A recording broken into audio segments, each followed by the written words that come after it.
Quand vous commencez à saisir un mot sur une ligne mais que celui-ci se trouve être trop grand, vous devez sûrement vous en rendre compte que celui-ci s'insère automatiquement sur la ligne suivante. Sachez qu'il est possible de gérer la coupure des mots afin donc de gagner un maximum de place sur une feuille. Donc pour activer cette coupure de mots, vous allez vous rendre en haut dans l'onglet mise en page. Je clique ici sur mise en page, puis sur l'outil coupure de mots. Donc je clique donc sur cet outil et vous voyez donc par défaut la coupure de mots est désactivée. En effet, aucun est bien coché. Donc vous avez deux modes d'activation, soit le mode automatique ou manuel.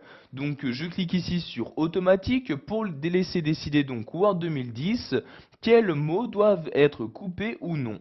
Donc par exemple ici nous allons nous rendre ici tout simplement sur le premier paragraphe et voyez le mot servante a bien été coupé.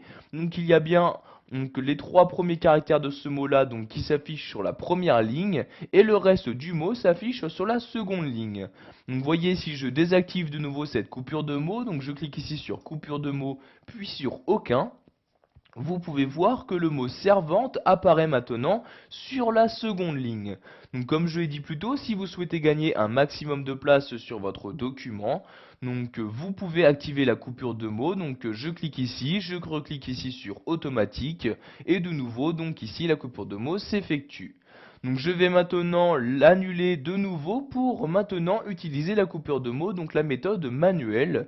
Donc je clique ici sur coupure de mots puis aucun et je reclique ici de nouveau sur coupure de mots et maintenant je vais sélectionner manuel.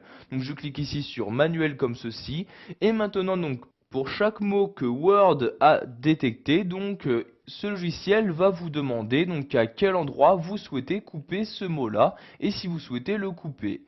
Donc par exemple ici, donc si vous souhaitez ne pas couper le mot servante, vous cliquez ici sur non et automatiquement Word 2010 vous emmène au second mot qu'il est possible de couper.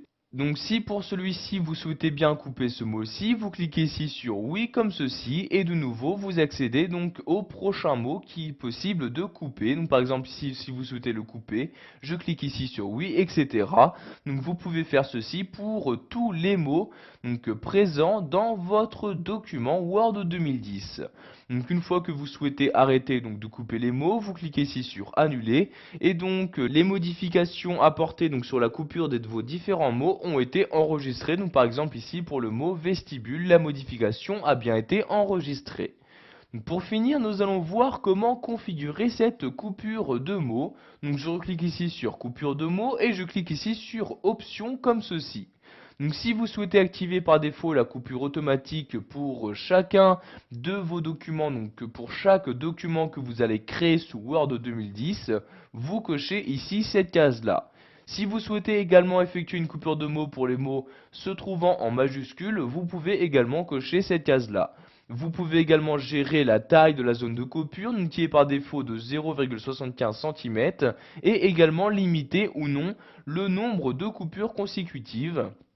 Vous voyez par exemple, par défaut, cette valeur est illimitée. Après avoir changé toutes ces valeurs, vous cliquez ici sur OK pour appliquer vos changements et les modifications s'apportent automatiquement. Donc par exemple ici, la coupure de mots a été effectuée sur tous les mots possibles donc dans mon document. Voilà, vous savez maintenant comment gérer la coupure de mots sous Word 2010 en utilisant la méthode manuelle et automatique.